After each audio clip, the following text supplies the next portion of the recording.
بزرگان محترم، عزیز نوجوانان اسلام،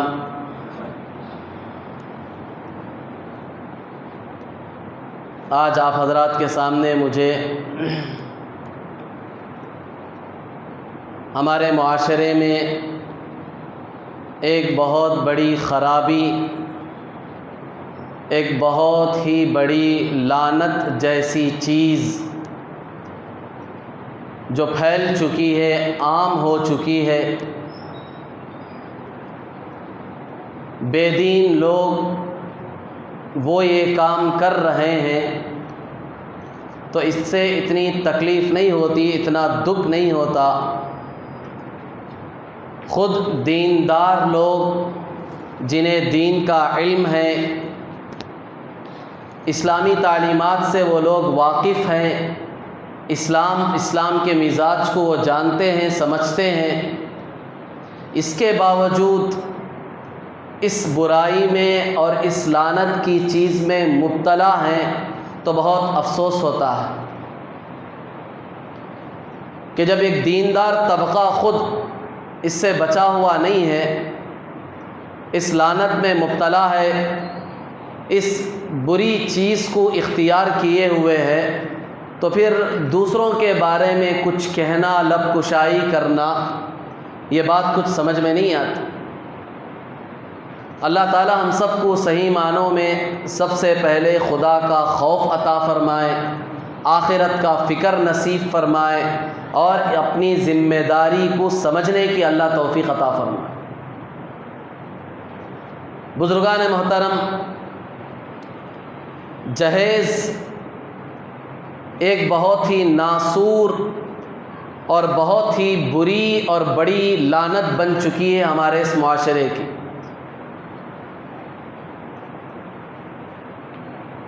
آئے دنوں میں کتنے واقعات، کتنے قصے ہم نے اخباروں میں پڑھے، سنے، دیکھنے کا موقع ملا کہ کیا ہو رہا ہے۔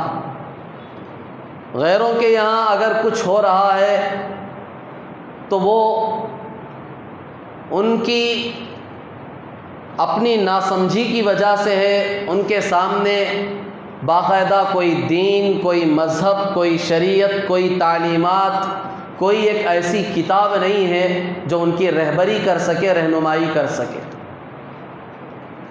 لیکن جب یہ وبا، یہ مصیبت، یہ بیماری مسلمانوں کے اندر عام ہوتی چلی جا رہی ہے، جبکہ اسلام نے مسلمانوں کو وقتاً فوقتاً زندگی کے ہر مرحلے میں، ہر موڑ پر رہبری کی، رہنمائی کی، ان کو بتایا کہ زندگی کس طرح گزارنی ہے، انفرادی زندگی ہو، اجتماعی زندگی ہو، گھریلو زندگی ہو، باہر کی زندگی ہو، اپنے معاملات، اپنے اخلاق کیسے ہونے چاہیے، ہر چیز کی رہنمائی اسلام نے کی ہے اور باقاعدہ ایک کتاب اتاری تاکہ یہ نبی محمد صلی اللہ علیہ وسلم جو آخری نبی بنا کر بھیجے گئے تھے، ان کے دنیا سے پردہ فرمانے کے بعد کہیں یہ فرامین بھلا دیے نہ جائے، کہیں سے پسے پشت نہ ڈال دیا جائے۔ اس کے لیے باقاعدہ 2 انتظامات کیے گئے کہ دین اپنی اسی ساخت کے ساتھ، اپنی اسی اصلیت کے ساتھ قیامت تک باقی رہے، اس کے لیے اللہ تعالیٰ نے 2 راستے ہمیں دی،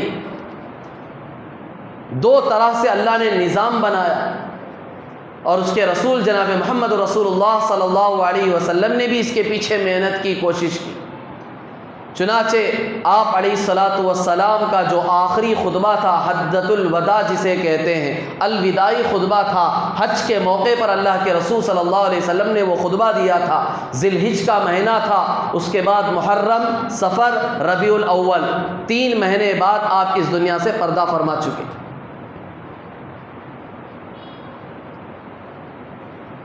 یہ آخری خطبہ تھا آپ کا،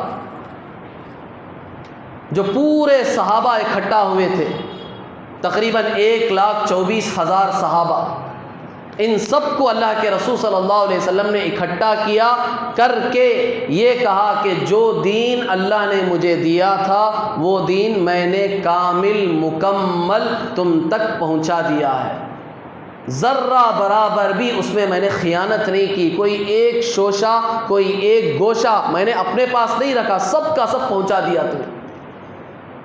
پھر صرف اپنی زبان سے کہا نہیں بلکہ پوچھا 1,24,000 کے مجمع سے، حل بلغت، کیا میں نے دین نہیں پہنچایا؟ بچاؤ، کچھ چھوڑا ہے میں نے، کوئی چیز چھپائی ہے، کوئی کمی رہ گئی ہے، یا تمہاری کسی مسئلے میں پیاس ابھی بجھی نہیں ہے ایسا کوئی مسئلہ ہے، ایسا کوئی دین کا جز ہے تمہاری زندگی کا کوئی ایک ایسا حصہ جہاں میں نے تمہاری رہبری نہ کی ہو؟ بتاؤ، پوچھا پورے مجمع سے۔ یا اللہ کے رسول صلی اللہ علیہ وسلم نے پورے مجمع سے گواہی لی ہے، سارا مجمع ایک ساتھ یہ اعلان کرتا ہے کہ ایک بھی چیز آپ نے ہم سے نہیں چھپائی، سب کا سب جو بھی آپ پر اللہ نے اتارا تھا، جو دین کامل مکمل کر کے آپ کو دیا تھا، وہ پورا دین آپ نے ہمیں پہنچایا۔ جو اللہ تعالیٰ نے وہ آیت نازل فرما کے کہا تھا الیوم اکملت لکم دینکم، آج میں نے تمہارے لیے تمہارا دین مکمل کر دیا، اب کوئی حصہ باقی نہیں، کوئی جز باقی نہیں، پورا دین کمپلیٹلی دے دیا ہے میں نے، ایک حصہ بھی باقی نہیں ہے۔ ایک طرف تو اللہ کہہ رہے ہیں کہ پورا دین دے دیا، ایک جز بھی باقی نہیں ہے، زندگی کا ایک حصہ جہاں تمہاری پیاس باقی رہ گئی ہو، تم یہ سوچ رہے ہو کہ شریعت اس بارے میں کیا کہتی ہے، ایسا کوئی حصہ ہم نے باقی نہیں رکھا۔ اللہ گواہی دے رہا ہے قرآن میں الیوم اکملت لکم دینکم، تمہارا دین مکمل کر دیا گیا، سب مسئلے تمہیں بتا دیے گئے، ہر طرح کی رہبری تمہاری کر دی گئی۔ ایک تو اللہ گواہی دے رہا، دوسری طرف خود حضور صلی اللہ علیہ وسلم کہہ رہے ہیں میں سب پہنچا چکا ہوں، اور صرف کہا نہیں، سب لوگوں سے پوچھا بتاؤ تم کیا کہتے ہو، تمہاری طرف سے بھی تو گواہی آنی چاہیے۔ یہ روئے زمین پر جو مسلمانوں کا پورا طبقہ ہے، صحابہ کا طبقہ جنہیں صحابہ کہتے ہیں، ان سے بھی تو گواہی چاہیے، ان سے بھی تو یہ معلوم ہو کہ دین پہنچا نہیں پہنچا، کوئی چیز باقی تو نہیں رہ گئی۔ تو سارے صحابہ نے بیک زبان ہو کر اللہ کے رسول صلی اللہ علیہ وسلم کے سامنے گواہی دی، اے اللہ کے رسول صلی اللہ علیہ وسلم، آپ نے پورا دین ہم تک پہنچایا، اس سے آگے بڑھ کر اس کا پورا حق بھی ادا کر دیا، صرف پہنچایا نہیں، پہنچا کر اس کا پورا حق بھی ادا کیا۔ پھر اللہ کے رسول صلی اللہ علیہ وسلم نے انگلی اٹھا کر اللہ سے کہا اے اللہ تو دیکھ رہا ہے، تو سن رہا ہے، پوری کائنات تیرے آنکھوں کے سامنے ہے، دیکھ اتنا بڑا مجمع، جتنے مسلمان ہیں سب موجود ہیں، سب گواہی دے رہے ہیں کہ جو دین تو نے پورا میرے تک پہنچایا تھا میں نے ان تک پہنچا دیا، گواہ بنایا اللہ کے رسول صلی اللہ علیہ وسلم۔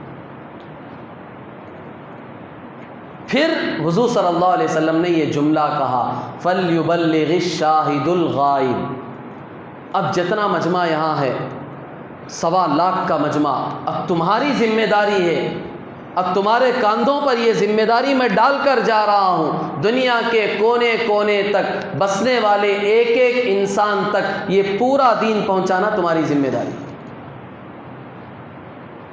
یہ وہ پہلا راستہ تھا، یہ وہ پہلا ذریعہ تھا جو قیامت تک کی انسانیت کے لیے دین پہنچانے کا بنایا گیا، تاکہ اللہ کے رسول صلی اللہ علیہ وسلم کے جانے کے بعد یہ امت یتیم نہ ہو جائے، یہ امت لاوارث نہ ہو جائے، یہ بے سہارا نہ ہو جائے، اسے دوسرے قوم دوسرے مذاہب کے پاس جا کر کوئی مسئلہ کوئی چیز معلوم کرنے کی ضرورت پڑے، ایسا بے سہارا نہیں چھوڑا، بلکہ 1.25 لاکھ کا مجمع پیچھے چھوڑ کر گئے ہیں کہ یہ وہ مجمع ہے، یہ وہ طبقہ ہے، یہ وہ لوگ ہیں، یہ وہ جماعت ہے جو اپنی جان مال کی بازی لگا کر تم تک پہنچیں گے۔ تم پہاڑوں میں رہو گے یہ وہاں بھی پہنچیں گے، تم جنگلوں میں غاروں میں رہو گے یہ وہاں بھی پہنچو گے، تم سمندر کے آر پار ہوگے یہ وہاں بھی تم تک پہنچیں گے، اور یہ دین تم تک ضرور پہنچاؤ گے۔ یہ اپنی زندگیوں کو مٹا دیں گے، اپنی جان کے نذرانے پیش کر دیں گے، یہ کسی کو نہیں دیکھیں گے، بڑی سی بڑی قربانی دے کر تم تک یہ دین پہنچائیں گے، اور پہنچایا صحابہ نے۔ 1,24,000 کا مجمع کہاں ہے اور 10,000 کا مجمع مکہ مدینے کے قبرستان میں. 1,14,000 کا مجمع پوری دنیا میں پھیل گیا. وہ 10,000 بھی وہ دوسرے وجوہات کی بنا پر وہاں مکہ مدینے میں تھے کہ دین کا مرکز تھا. وہ دین وہاں بھی باقی رکھنا تھا. دین کی نشر و اشاعت کا وہ ایک مرکز تھا، اس لیے وہ چند صحابہ وہاں رکے بہت ساری وجوہات کی بنا پر، ورنہ جتنے دوسرے سے سب کے سب ساری دنیا میں پھیل گئے. ملکوں میں خبر ہے ان کے صحابہ کے. تو یہ پہلا راستہ تھا دین کی حفاظت کا، دین کی نشر و اشاعت کا. اور دوسرا راستہ اللہ تعالیٰ نے قرآن کے ذریعے سے اس امت کو دیا، دوسرا سہارا کہ ایک کتاب چھوڑ کر جا رہے ہیں. یہ کتاب قیامت تک رہے گی تمہارے پاس. تمہیں اس سے رہبری حاصل کرنا ہے، اس سے رہنمائی لینا ہے. جو بھی مسئلہ تمہیں پیش آئے اس کتاب کی طرف رجوع ہو جاؤ، اس سے پوچھو، یہ تمہیں بتائے گا. تمہاری دنیا کا مسئلہ ہے، یہ تمہاری رہبری کرے گی. آخرت کا مسئلہ ہے، یہ تمہاری رہبری کرے گی. تمہارا گھریلو مسائل ہیں، یہ کتاب تمہاری رہبری کرے گی. تمہارے تجارت کے مسائل ہیں، یہ کتاب تمہاری رہبری کرے گی. تمہاری دنیا کا ہر مسئلہ کوئی بھی ہو، پیچیدہ سے پیچیدہ مسئلہ آ جائے، دوسروں کے پاس جانے کی تمہیں ضرورت نہیں ہے. ہم یہ کتاب چھوڑ کر جا رہے ہیں، ایک کتاب تمہیں دے رہے ہیں، اسے مضبوطی سے تھام لو. اللہ کے رسول صلی اللہ علیہ وسلم، کوئی قوم اس وقت تک گمراہ نہیں ہوگی، تم اس وقت تک گمراہ نہیں ہو سکتے جب تک کہ تم ان دو چیزوں کو مضبوطی سے تھامے رہو گے. ایک یہ اللہ کی کتاب، دوسری میری سنت.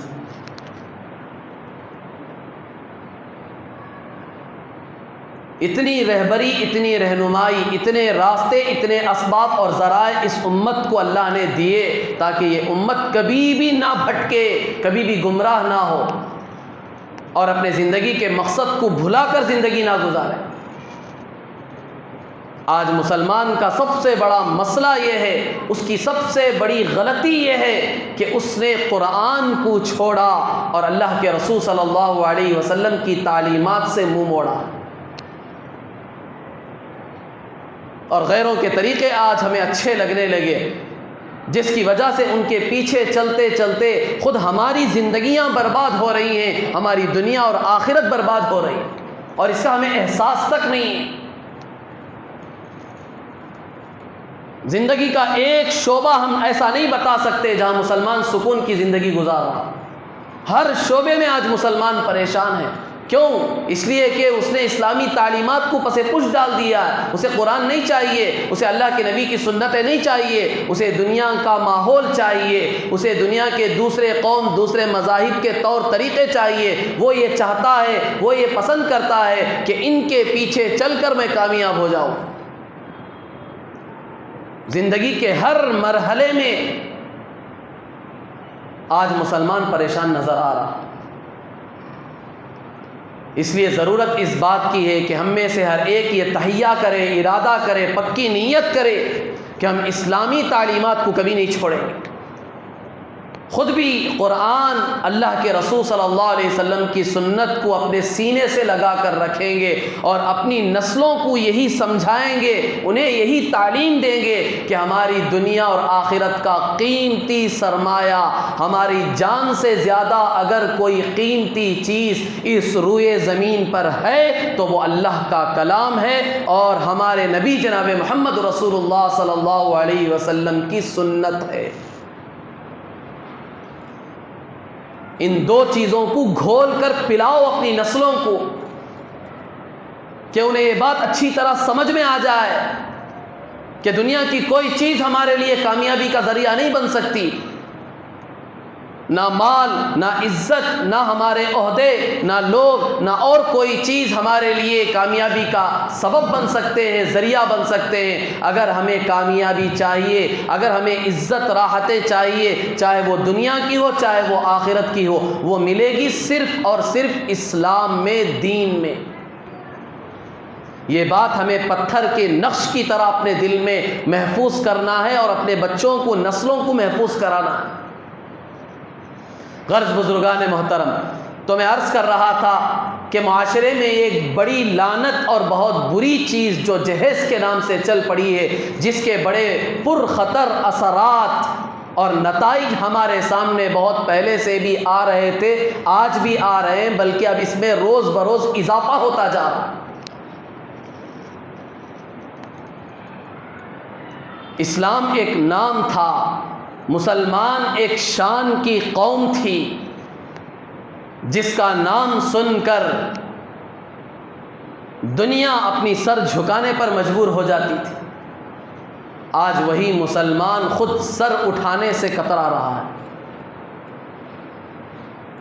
اسے خود اتنی ہمت نہیں ہے کہ میں لوگوں کے سامنے سر اٹھا کر چل سکوں، زندگی گزار سکوں۔ اتنا گیا گزرا ہو گیا، اس کی زندگی اتنی بد سے بدتر ہو چکی ہے۔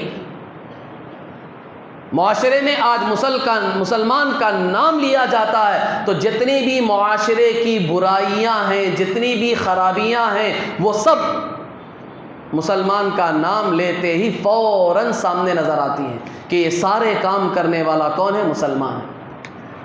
دھوکہ دینے والا مسلمان، جھوٹ بولنے والا مسلمان، غلط مقدمات کے ذریعے سے لوگوں کے مال جائیداد کو ہڑپ کرنے والا کون؟ مسلمان۔ معاشرے کی ہر برائی کے پیچھے اگر نام آ رہا ہے تو مسلمان کا نام آ رہا ہے۔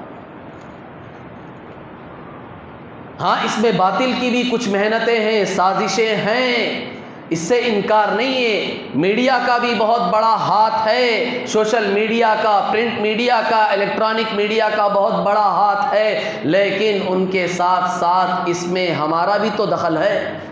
کیا ہم یہ کام نہیں کر رہے؟ ان گناہوں میں، ان گندگیوں میں، ان برائیوں میں کیا مسلمان آج مبتلا نہیں ہے؟ کون کھڑا ہو کر کہہ سکتا ہے کہ میں اس برائی سے پاک ہوں؟ ہمارا معاشرہ پاک ہے، ہمارا محلہ پاک ہے، ہمارا خاندان پاک ہے، ہمارا گھر پاک ہے۔ کس میں اتنی ہمت ہے آج جو یہ کہہ دے؟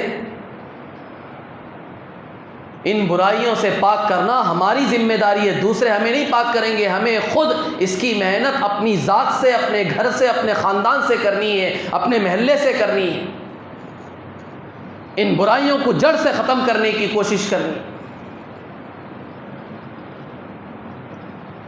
جو آج اخباروں کی زینت بنا ہوا ہے، مسلمانوں کی کتنی بدنامی ہو رہی ہے، اسلام کی کتنی بدنامی ہو رہی ہے۔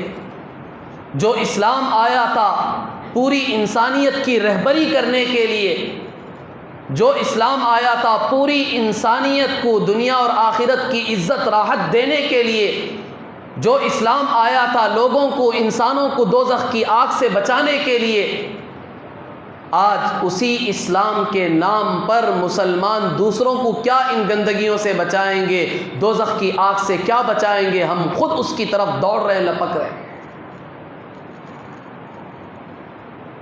یہ جو اب نیا واقعہ پیش آیا، گجرات کے احمد آباد کی رہنے والی عائشہ نامی لڑکی، جہیز کی وجہ سے جس نے خودکشی کی، چاروں طرف ہنگامہ کھڑا ہوا۔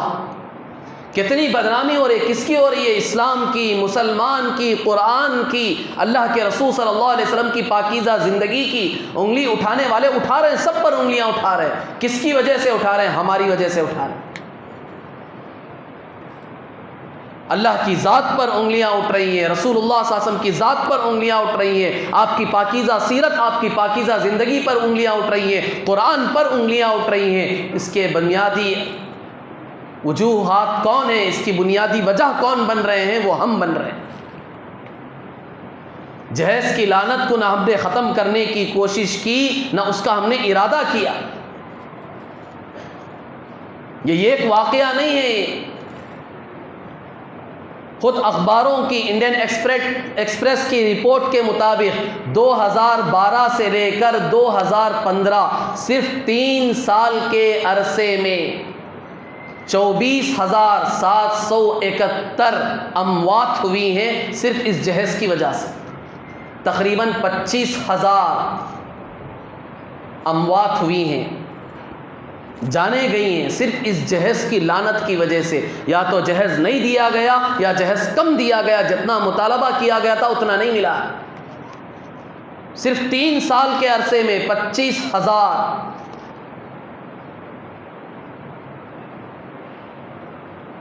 اور عدالت میں تقریباً 3.5 لاکھ مقدمات درج ہوئے ہیں اس جہیز کے عنوان پر، ابھی وہ کیس حل نہیں ہوئے۔ پڑوس ملک میں تقریباً 1 کروڑ لڑکیاں جو بن بیاہی بغیر شادی کے بیٹھی ہوئی ہیں، صرف اس جہیز کی لعنت کی وجہ سے۔ مسلم ملک ہے لیکن وہاں بھی یہ لعنت ہے۔ 1 کروڑ لڑکیاں قوم کی بیٹیاں بیٹھی ہوئی ہیں، بغیر نکاح کے بن بیاہی بیٹھی ہوئی ہیں۔ اس میں تقریباً عالمی ادارے کی رپورٹ کے مطابق 40 لاکھ عورتیں ایسی ہیں جن کی شادی کی عمر ختم ہو چکی ہے، عمر ہی چلی گئی ان کی بیٹھے بیٹھے۔ اس کے ذمہ دار کون ہیں؟ غیر ہیں یا ہم مسلمان ہیں؟ ہم مسلمان ہیں اس کے ذمہ دار۔ سب سے بڑے پاپی مجرم ہم ہیں۔ ہم نے اس لعنت کو رواج دیا، غیروں کا دیکھا دیکھی ہمارے اندر یہ لعنت آئی، داخل ہوئی۔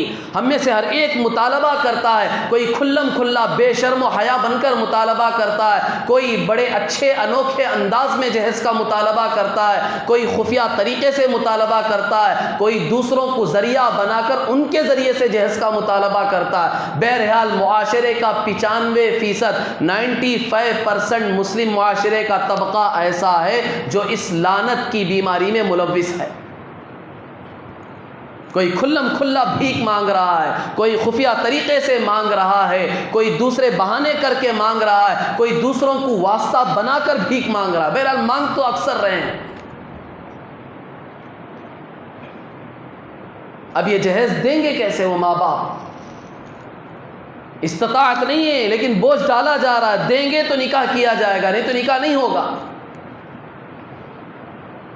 اب اس جہیز کی لعنت کی وجہ سے ان لڑکیوں پر کیا آفت آتی ہے، کیا مصیبتیں آتی ہیں۔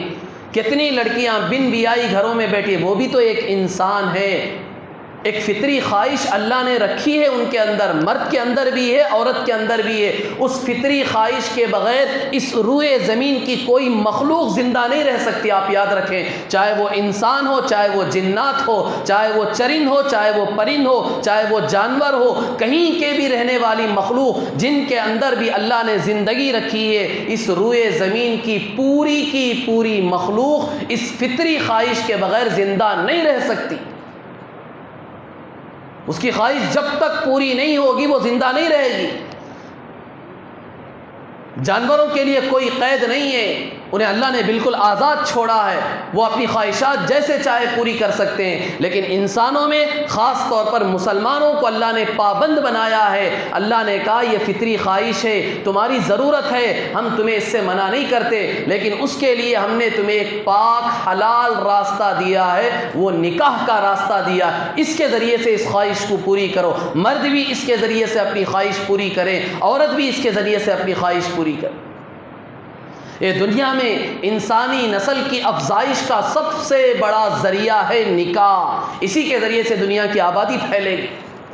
اور اللہ کے رسول صلی اللہ علیہ وسلم نے باقاعدہ ترغیب دلائی، تزوجوا الودود الولود فانی مکاثر بکم الامم، تم ایسی عورتوں سے نکاح کرو جو بہت زیادہ بچے جننے والی ہو، بہت زیادہ جس کی اولاد ہو، اس کی ماں کو دیکھو، اس کی بہنوں کو دیکھو، اس کی خالاؤں کو دیکھو، اگر ان کے یہاں زیادہ بچے ہیں تو ایسی عورتوں سے نکاح کرو تلاش کر کے، تاکہ کل قیامت کے دن یہ میری امت کی تعداد جب زیادہ ہوگی تو میں سب کے سامنے، اللہ کے سامنے، نبیوں کے سامنے، ساری امتوں کے سامنے اپنی امت پر فخر کروں گا۔ سب سے آخر میں آیا تھا، مدت مجھے بہت تھوڑی ملی تھی، صرف 63 سال کی زندگی ملی تھی، دیکھو میری آج امت پوری روئے زمین پر جتنے انبیاء آئے تھے، جتنی امتیں آئی تھیں، سب سے زیادہ میری امت ہے۔ اللہ کے نبی شان کرے، 120 صفحے لگے گی قیامت میں، 40 صفحے دوسری امتوں کی ہوگی، 80 صفحے اس امت کی ہوگی۔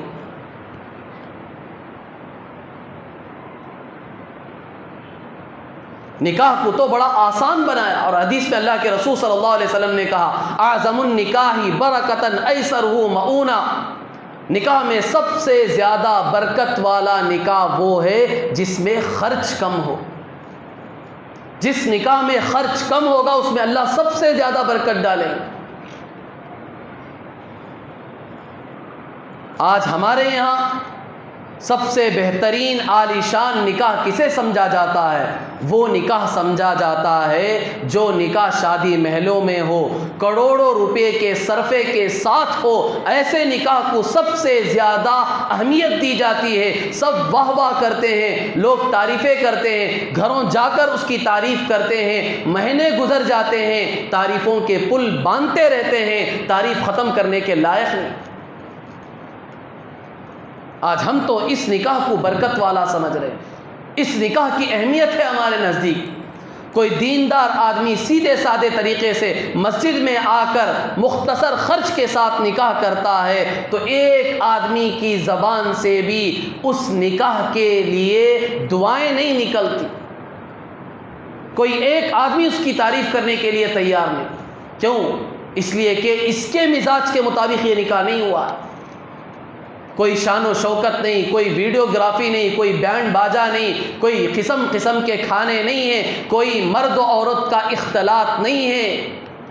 یہ سب چیزیں ہمارے مزاج کے مطابق چونکہ اس نکاح میں نہیں ہے، سنت نکاح میں، اس لیے یہ ہمیں نکاح پسند نہیں ہے۔ ایک آدمی اس کی تعریف کرنے کے لیے تیار نہیں۔ اس لعنت کی وجہ سے آج ہمارا معاشرہ یہاں تک پہنچ چکا ہے۔ اس کے ذمہ دار ہم ہیں۔ جو لڑکے جہیز کا مطالبہ کر کے نکاح کر رہے ہیں وہ اس کے ذمہ دار ہیں، ان کے ماں باپ اس کے ذمہ دار ہیں۔ یہ جتنی عورتیں بے نکاح گھروں میں بیٹھی ہوئی ہیں، جتنی لڑکیاں بیٹھی ہوئی ہیں جن کے نکاح نہیں ہوئے ہیں، ان میں کتنی لڑکیاں ایسی ہیں جو مجبوری میں آ کر خودکشی کر رہی ہیں، کتنی لڑکیاں ایسی ہیں جو غیروں کے ہاتھ کا کھلونا بن چکی ہیں، مجبور ہے بیچاری، کیا کریں گے؟ برا بھلا ان کو نہیں کہنا چاہیے، وہ ایک فطری چیز اللہ نے رکھی تھی، اتنی عمر ہو گئی اب وہ نہیں پوری ہو سکی تو کیا کرے گی بیچاری؟ ماحول ایسا بنا دیا گیا ہے۔ کس نے بنایا؟ خود ہم مسلمانوں نے بنایا یہ ماحول، اس کے ذمہ دار ہم ہیں۔ ہماری وجہ سے یہ ہماری بہن بیٹیاں آج غیروں کے ہاتھ کا کھلونا بنی ہوئی ہیں، آج یہ خودکشی کرنے پر مجبور ہے، بن بیاہ گھروں میں بیٹھی ہوئی ہیں، پتہ نہیں کن کن گندے اور غلط راستوں میں وہ ملوث ہو چکی ہیں۔ ان سب کے ذمہ دار یہ لڑکے ہیں، یہ ماں باپ ہیں جو جہیز کا ڈیمانڈ کرتے ہیں۔ حدیث میں تو یہاں تک آیا ہے کہ جس آدمی کے پاس ایک دن کا خرچ ہو، 2 وقت کھانے کا اس کے پاس خرچ ہو، اس کے پاس کھانا ہو، اس کے باوجود وہ کسی کے سامنے ہاتھ پھیلاتا ہے تو کل قیامت کے دن اس حالت میں اٹھے گا پورے انسانوں کے سامنے کہ اس کے چہرے پر گوشت نام کی چیز نہیں ہوگی، صرف ہڈیوں کا ڈھانچہ ہوگا۔ دیکھتے ہی لوگ حیرت میں پڑ جائیں گے، یہ کون ہے؟ ساری انسانیت کے سامنے اسے کھڑا کیا جائے گا اس حال میں کل قیامت کے دن۔ یہ صرف ہمارے زمانے کے لوگ نہیں دیکھیں گے، آدم علیہ السلام سے لے کر قیامت تک جتنی انسانیت آئے گی، ہر قوم، ہر مذہب والا آدمی دیکھے گا اسے کہ اس کے چہرے پر گوشت ہی نہیں ہے، ہڈیوں کا ایک ڈھانچہ ہے۔ آپ اندازہ لگائیں، ایک غریب کے لیے اتنی وعید ہے کہ اس کے پاس 2 وقت کا کھانا ہے تو اسے چاہیے کہ آج وہ بھیک نہ مانگے، 2 وقت کا کھانا تیرے لیے مل چکا ہے، اطمینان سے بیٹھ کر کھا لے، کل تیرا اللہ موجود ہے، جس نے تجھے آج کھلایا ہے کل بھی وہ تجھے کھلائے گا۔ آج تیرے لیے مانگنا حرام ہے تو ایک غریب کو جب مانگنا حرام ہے تو اندازہ لگائیں، یہ جو اتنے بڑے بڑے مالدار ہو کر، صاحب حیثیت ہو کر، صاحب ثروت ہو کر، ان کے پاس سب کچھ ہونے کے باوجود یہ جہیز کے نام پر جو بھیک مانگتے ہیں کل قیامت میں کس حالت میں کھڑے ہوں گے؟ یہ شوہر بھی کھڑا ہوگا، ان کے ماں باپ بھی کھڑے ہوں گے، ان کے بھائی بہن بھی کھڑے ہوں گے، کیونکہ اس کے پیچھے یہی سب کچھ ہے۔ بعض مرتبہ ہوتا ہے کہ لڑکے تیار نہیں ہوتے، شوہر جہیز مانگنے کے بالکل خواہاں نہیں ہوتے، ان کا ارادہ بھی نہیں ہوتا، لیکن پیچھے سے ماں باپ زبردستی کرتے ہیں، بھائی بہن زبردستی کرتے ہیں کہ جہیز ہونا ہے، ہمیں اتنی مقدار میں آنا چاہیے۔ آخرت کو بھول کر زندگی گزار رہے ہیں۔ ہمارے سامنے صرف دنیا کے 4 پیسے ہیں، یہ شان و شوکت ہے، یہ دکھاوا ہے، یہ خواہ مخواہ کی عزتیں ہیں۔ یہ ہمارے جوڑے جہیز کو دیکھ کر ہم کیا سمجھتے ہیں کہ لوگ ہماری تعریف کر رہے ہیں؟ سامنے منہ پر تو چند تعریفی کلمات کہہ دیں گے، لیکن پیچھے جا کر آپ کو بددعائیں دیں گے، لعنت کریں گے آپ پر۔ ان کی لعنتوں کا کوئی ہمیں سروکار نہیں ہے۔ ان کی جو آہیں نکلیں گی، یہ جو لڑکی اور ان کے گھر والوں کی ان آہوں سے ہم کیسے بچیں؟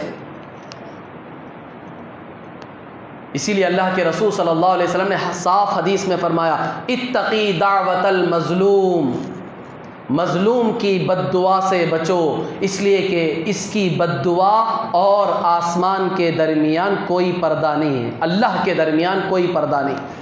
اس کی بد دعا ڈائریکٹ اللہ کے پاس جاتی، اس کا اثر پڑے گا، فوراً نہیں پڑے گا تو بعد میں تو پڑے گا، تمہاری زندگیوں پر پڑے گا، تمہاری آل و اولاد پر پڑے گا اس کا اثر، اللہ دکھائیں گے تمہاری دنیا برباد کر کے۔ اس لیے یہ جو جہیز کی لعنت آج ہمارے معاشرے میں پھیل چکی ہے، اسے ہمیں اپنے آپ کو بچانا ہے، اسے ختم کرنے کے لیے ہمیں خود آگے بڑھنا ہے۔ اسی لیے آپ اندازہ لگائیں، شریعت میں شادی کے نکاح کے جتنے بھی خرچے ہیں، شریعت نے پورے خرچے مرد پر ڈالے ہیں، مرد کے ذمے ہیں۔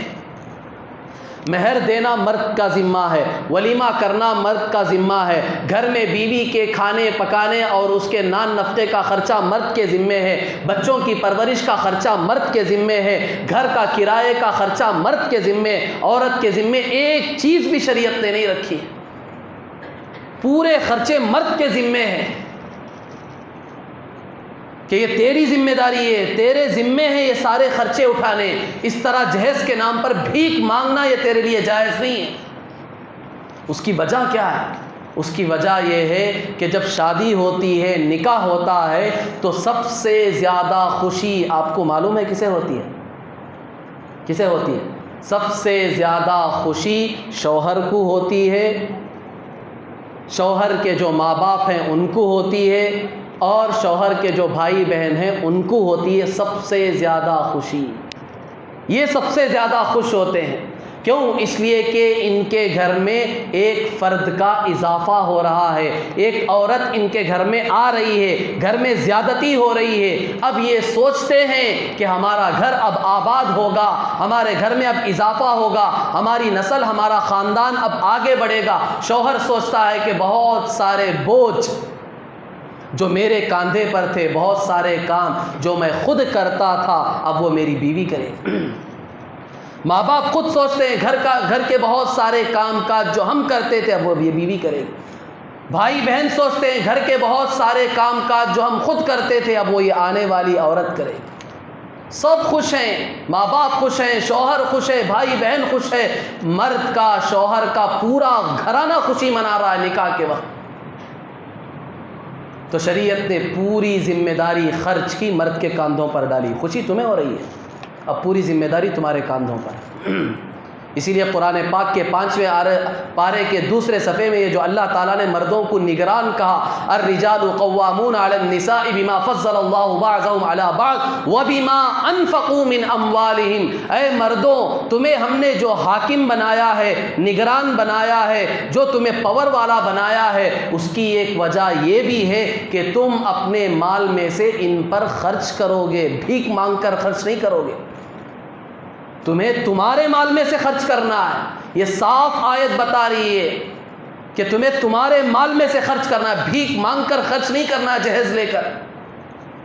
یہ صاف قرآن کی آیت بتا رہی ہے۔ تو ایک طرف تو یہ گھرانہ ہے، ہر فرد یہاں کا خوشی منا رہا ہے، ہر ایک کو خوشی ہو رہی ہے، تو پورا بوجھ شریعت نے شوہر کے کاندھے پر ڈالا کہ پورا خرچہ تمہارے اوپر ہے، تمہارا خرچہ بھی تمہارے اوپر ہے، بیوی کا خرچہ تمہارے اوپر ہے، اس کے لیے گھر کا انتظام کرنا تمہارے اوپر ہے، اس کے کھانے پینے کا، اوڑھنے پہننے کا خرچہ تمہارے اوپر ہے، بچے جو ہوں گے اس کا خرچہ تمہارے اوپر ہے، کیونکہ سب سے زیادہ خوشی تمہیں ہو رہی ہے۔ دوسری طرف دوسرا گھرانہ ہے عورت کا، بیوی کا، اس طرف ایک ماتم چھایا ہوا ہے۔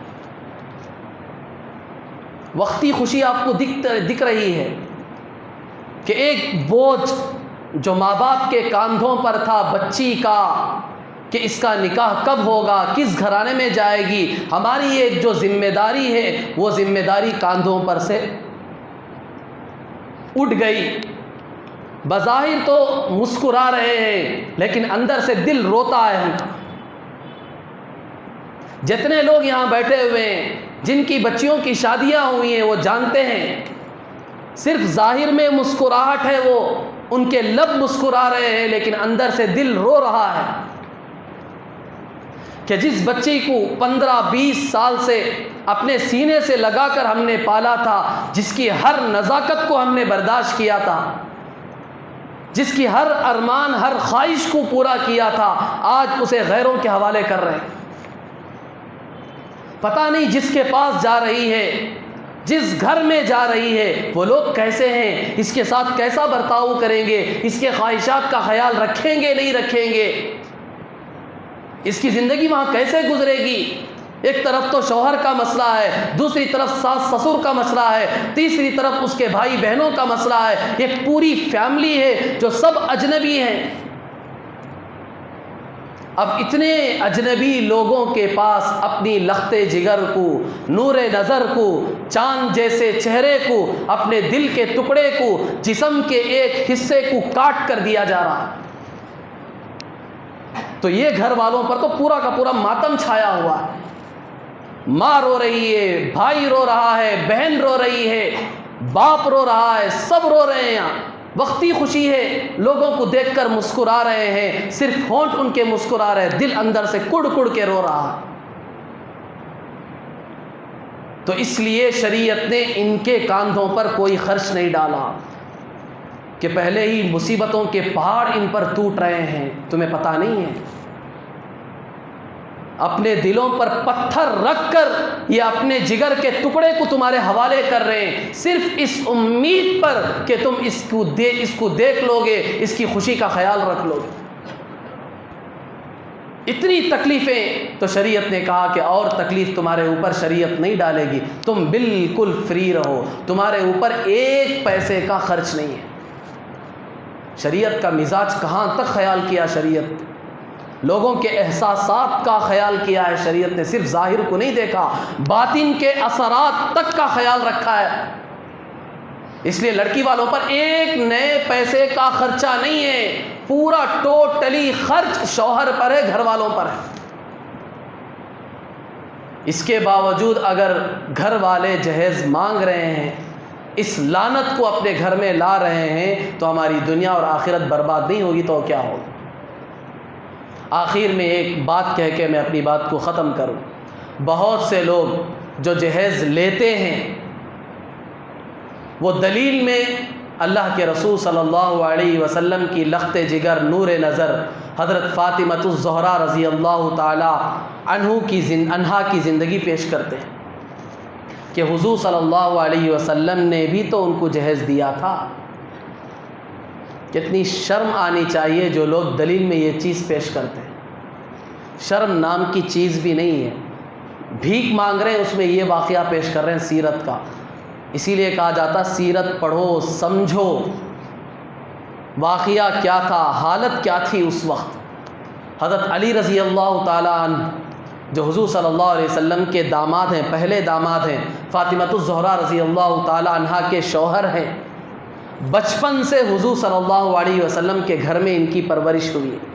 حضور صلی اللہ علیہ وسلم نے خود ابو طالب چچا سے ان کو مانگ کر اپنے پاس رکھا تھا، بچپن سے اپنے گھر میں ان کی پرورش کی۔ علی رضی اللہ تعالیٰ عنہ کے پاس کوئی چیز نہیں تھی، نہ گھر تھا نہ اور کوئی کچھ تھا، کوئی ساز و سامان نہیں تھا، پوری پرورش خود حضور کر رہے ہیں ان کی۔ جب شادی کا وقت آیا، نکاح کا وقت آیا، تو اللہ کے رسول صلی اللہ علیہ وسلم نے کہا کہ علی تمہارے پاس جو ڈھال ہے وہ ڈھال لاؤ، تمہارے پاس جو زرہ ہے، ڈھال نہیں زرہ ہے، وہ زرہ لاؤ۔ زرہ پیش کی تو کہا کہ جاؤ اسے بیچ کر آؤ۔ جب بازار میں گئے، بیچ کر اس کی قیمت لائے، تو اللہ کے رسول صلی اللہ علیہ وسلم نے بلال رضی اللہ تعالیٰ عنہ کو بلایا کہ لو اس کے جو پیسے ہیں اس میں سے تھوڑے سے پیسے سے خوشبو لے کر آؤ۔ اور پھر اپنی بیوی ام سلمہ رضی اللہ تعالیٰ عنہ سے کہا کہ باقی پیسوں سے جاؤ گھر کے لیے کچھ سامان خرید کر لاؤ ان کی ضروریات کے لیے۔ بتاؤ جہیز کون دے رہا ہے؟ حضور صلی اللہ علیہ وسلم اپنے پیسے سے دے رہے ہیں یا خود شوہر کے پیسے سے جہیز دلایا جا رہا؟ حضور صلی اللہ علیہ وسلم کے گھر میں ان کی پرورش ہوئی ہے، پاس کچھ نہیں تھا، حضور صلی اللہ علیہ وسلم ان کے لیے کچھ گھر کی ضرورت کی چیزیں منگوا رہے ہیں، اپنے پیسوں سے نہیں، خود ان کی زرع بیچ کر اسی میں سے خوشبو منگائی ہے بلال رضی اللہ تعالیٰ عنہ کو بیچ کر، اور اپنی بیوی ام سلمہ رضی اللہ تعالیٰ عنہ کو بیچ کر گھر کی دوسری ضروریات کی چیزیں منگائی۔ وہ کیا تھی ضرورت کی چیزیں؟ ایک چادر تھی، ایک تکیہ تھا، ایک مشکیزہ تھا، ایک چکی تھی اور 2 مٹکے تھے۔ یہ 5 چیزیں تھیں، ایک چادر، ایک تکیہ، ایک مشکیزہ اور ایک چکی اور 2 مٹکے تھے۔ یہ تھا پورا جہیز، پوری کل کائنات تھی یہ جہیز کی۔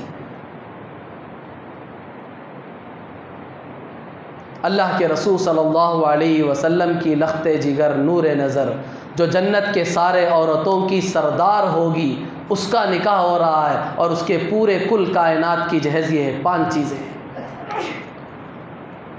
شرم آنی چاہیے ان مسلمانوں کو جو اسے جہیز کہتے ہیں کہ اللہ کے رسول صلی اللہ علیہ وسلم نے بھی اپنی بیٹی کو جہیز دیا، لہذا جہیز لینا جائز۔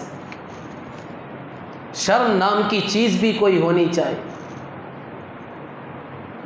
اسی لیے حدیث میں بھی کہا گیا، جملہ بھی مشہور ہے، اذا لم تستحی فافعل ما شئت۔ تیرے اندر اگر شرم نام کی چیز نہیں ہے تو اب تو جو چاہے کر، ہم کچھ نہیں کہیں گے، تو جانور سے بھی بدتر ہے۔ اب کیا کہیں گے؟ جس آدمی کے اندر شرم ہی نہیں ہے، شرم مر چکی ہے، اب اسے آپ کیا نصیحت کریں گے، کیا سمجھائیں گے، اسے قرآن کی آیتیں پڑھ کر کیا بتائیں گے، حدیث کے انبار ذخیرے اس کے سامنے کیا پیش کریں گے؟ شرم تو اس کے اندر ہے نہیں، وہ ڈوب کر مر چکا ہے۔ اب وہ جو چاہے کرے، چھوڑ دو اس کے حال پر اسے۔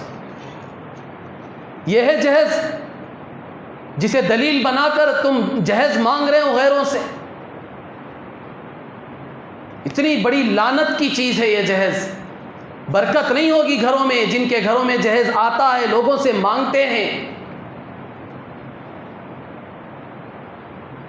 اور اس میں یہاں میں ایک بات یہ بھی کہنا چاہوں گا، لڑکی والوں کو بھی چاہیے کہ اللہ نے آپ کو بے شک سہولت دی ہے، جو کچھ دیا ہے، آپ بھی آگے بڑھ چڑھ کر اس طرح گھر کی ضرورت کی چیزیں کہہ کر اتنا نمائش کر کے جہیز لڑکے والوں کو مت دیں۔ آپ کو سہولت ہے، آپ دیں گے، لیکن یہ غلط رسم و رواج پورے معاشرے میں پڑے گا، آپ بھی اس کے ذمہ دار بنیں۔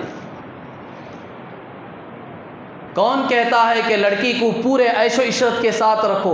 تمہاری جتنی طاقت ہے، جتنی حیثیت ہے، اس حیثیت کے ساتھ تم بیوی کو رکھو۔ شریعت تمہیں کوئی مجبور نہیں کرتی ہے کہ ان کے پاس سے پیسہ لے کر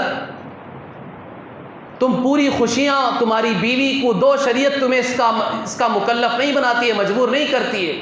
تمہاری جتنی حیثیت ہے، جتنی طاقت ہے، اس کے مطابق تم بیوی کو فائدہ پہنچاؤ، اس کی ضروریت کا خیال رکھو۔ شریعت اس سے آگے تمہیں کسی چیز کا مکلف نہیں بناتی۔ لہٰذا اس کے لیے آج ہمیں یہ تہیہ کرنا ہے، نیت کریں، ہمیں 3 کام کرنے ہیں۔ ہم میں سے ہر ایک آج اس مجلس میں اٹھنے سے پہلے یہ 3 کام اپنے پلے باندھ کر جائے، اسے دماغ دل میں محفوظ کر کے پتھر کے نقش کی طرح اپنے دل پر ان 3 کاموں کو لکھ کر جائیں کہ اگر ہم نوجوان ہیں، اگر ہمارا نکاح ابھی نہیں ہوا ہے، شادی نہیں ہوئی ہے، تو ہم ان 3 کاموں کا ضرور خیال رکھیں گے۔ اگر ہماری شادی ہو گئی ہے، ہم خود صاحب اولاد ہیں، تو ہم اپنے بچے اور بچیوں کا نکاح کراتے وقت ان 3 چیزوں کا ضرور خیال رکھیں گے۔ سب سے پہلی چیز، نکاح ہم مسجدوں میں کریں گے۔ دنیا ادھر کی ادھر ہو جائے،